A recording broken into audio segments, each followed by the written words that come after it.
복잡하고 어려운 뉴스 제가 쉽게 풀어드리겠습니다. 문현진의 뉴스창 시간입니다.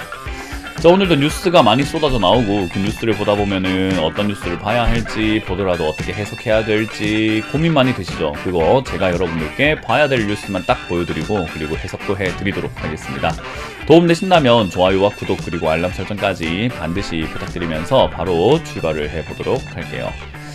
자, 일단 오늘 첫 번째 뉴스는요, 골드만삭스에서 내년 경기 침체 가능성을 30%로 상향을 했습니다. 저는 이렇게 생각을 해요. 경기 침체가 올까요? 라는 질문에 대해서 저는 이렇게 대답을 하고 싶어요. 왔어요 라고요. 근데 사람들은 경기 침체가 올까요? 라는 질문보다는 왔나요? 안 왔나요?에 대한 질문보다는 많은 사람들이 경기 침체가 좀 뭐라 해야 될까요? 뭔지에 대해서 잘 모른다라고 말씀을 드려볼까요?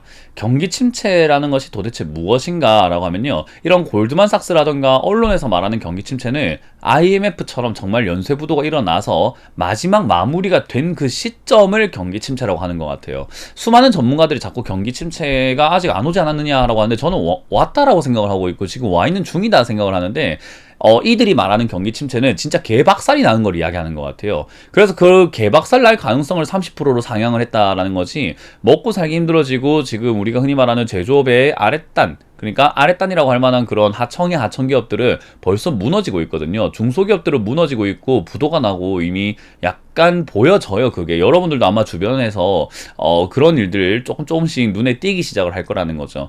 그러니까 사실 경기가 무너지고 있는 것은 맞는데, 이들이 말하는 것처럼 이제 지표상 진짜로 무너졌다라고 할 만한 그런 지표상의 경기 침체는 사실 이제 경기 침체가 왔습니다 하면 이제 그냥 진짜 다 끝난 거예요. 우리 계좌는 완전히 그냥 공기 중으로 사라져 있는 그런 느낌이라고 보시면 좋을 것 같아요. 그래서 저는 경기 침체가 온다 안 온다 보다 중요한 것은 경기 침체가 무엇인가, 이들이 말하는 경기 침체는 무엇이고 우리가 준비해야 되는 경기 침체는 무엇인지를 생각해 봐야 되는데, 저는 오고 있다, 그러니 지금부터 하락장을 준비하는 것이 맞다라고 계속 설명을 해드리고 있는 거죠. 그래서 여러분들이 아니 문현진 멘토는 경기 침체 왔다라고 자꾸 하는데, 아니 골드만삭스도 그렇고 많은 전문가들이 경기 침체 안 온대요, 쉽게 오는 것도 아니고 경기 침체가 아니 이거 뭐 안 오는 거래요 라고 하는데, 맞아요. 부도라고 하는 그 상황까지는 쉽게 오는 것도 아니고 아직은 안 온 게 맞는데, 제가 보기엔 이거 경기 침체거든요. 그래서 저는 침체다, 침체에 대해서 준비하고 있는 것이 맞다 생각이 듭니다. 자, 그리고 도이치방크도 CEO도 미국 유럽 경기 침체 가능성이 크다, 이렇게 보니까는 뭔지 알겠죠? 경기가 진짜 개박살이 나는 걸 가능성이 크다라는 거죠. 지금은 아닌 것 같은데 개박살이 날 것 같다라는 거예요. 그래서 이제 그런 부분들을 조금 체크하시면 좋을 것 같고요. 그리고 결국 경제의 가장 큰 독은 인플레이션이라는 거죠. 이 경기 침체를 만들어내는 가장 큰 독이 무엇이냐? 인플레이션입니다 라는 거예요.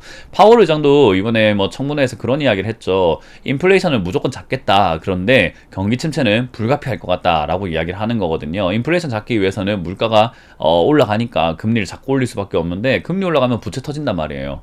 그래서 그런 것 때문에 역시나 좀 경기 침체는 온다 안 온다의 개념이 아니라 이미 와 있는 중이다. 그리고 이들이 말하는 경기 침체는 정말로 부도나는 상황까지, 국가가 망하는 그날까지를 이야기하는 게 경기 침체다라고 보시면 되겠습니다. 자, 어찌됐든 이전 이런 이야기들이 너무나 많이 보여지고 있는 상황에서 우리나라도 금융위기 수준으로 물가가 올라오고 있다라는 그런 이야기가 보여지죠. 그래서 한국은행도 한국은행장의 이야기가 굉장히 중요한 게, 한국은행이 앞으로 어떤 정책을 펼 것인가에 대한 이야기를 조금 담아내고 있다고 보시면 되거든요.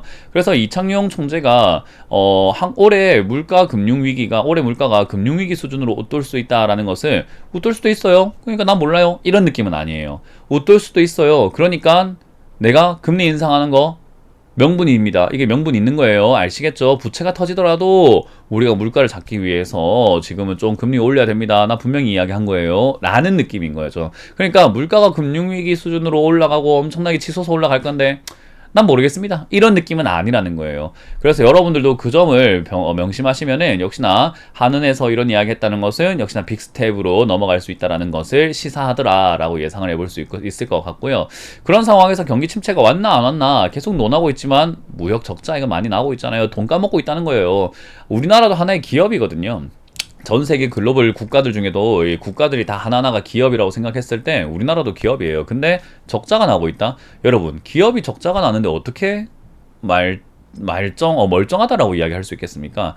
그것처럼 우리나라도 지금은 수출이 뭐 물론 많이 팔리는 것도 맞고 팔았을 때 환율로 인해 가지고 1달러를 벌었을 때 1,000원 벌 때보다 1,300원 벌 때니까 30% 이익이 올라갔다? 오케이, 맞단 말이에요. 근데 그걸 만들기 위해서 그렇게 팔아먹을 제품을 만들기 위해서 사와야 되는 부품들의 가격이 올라간 데다가 사와야 되는데 들어가는 달러, 그걸로 바꿔내는 것도 비싸단 말이죠. 그러니까 적자가 날 수밖에 없는 상황이다. 그래서 제가 말했던 것처럼 대기업들, 완성품을 파는 대기업들이 무너지는 것이 아니라 저 밑에 있는 수입을 해와가지고 부품 만들어가지고 하는 부품 납품업체들이 지금 굉장히 많이 무너질 수밖에 없다. 그럼 부품이 결국 수급이 잘 안 된다고 했을 때 부품 기업들이 망해가지고 수급이 잘 안 되면 어떡할까요? 대기업들은 어떻게 되죠?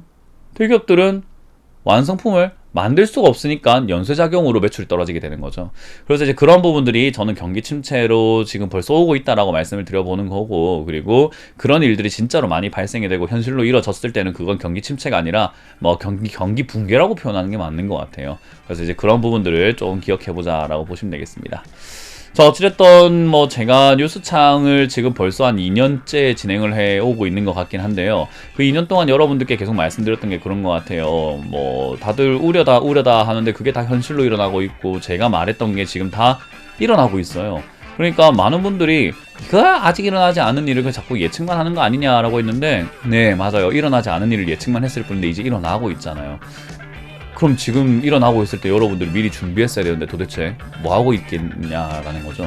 그래서 미리 준비하신 분들은 그나마 다행이지만 그게 아닌 분들은요, 지금이라도 너무 긍정적으로, 낙관적으로, 그냥 또 낙천적으로 생각하는 것이 아니라 실제로 큰 문제가 생길 수도 있다는 점을 명심을 꼭 해주셨으면 좋겠습니다. 자, 이렇게 마무리 지어보도록 하겠습니다. 다들 준비를 잘 하시길 바라겠고요. 지금까지 뉴스창 시간의 문현진 멘토였습니다. 고맙습니다.